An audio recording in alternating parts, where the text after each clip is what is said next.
What is going on, guys? Welcome back to part 12, 13 of the engine rebuild, and thank you to everyone that has followed. Can't believe we hit 2,000. That's blown my wormhole, that one.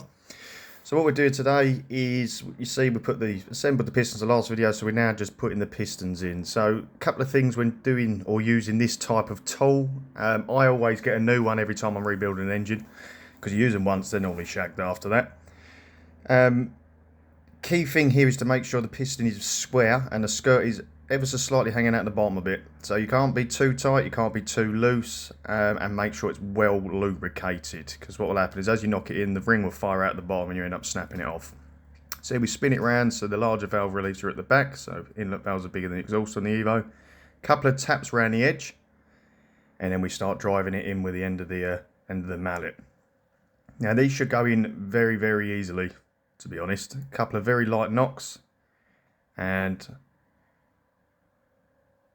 in it goes. There we go. So that was quite successful, that one. Many a time have I hit it through like that and the rings are popped out and you end up smashing them up. So just be careful when you doing this. Make sure everything's set, everything's tapped down nicely.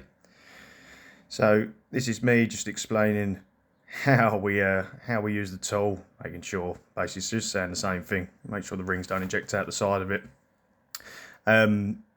These tools aren't great. If you can get a specific bore size one, even better, but for a universal option this isn't too bad. But I then rotate the crank and find this, and that's one way of stopping play.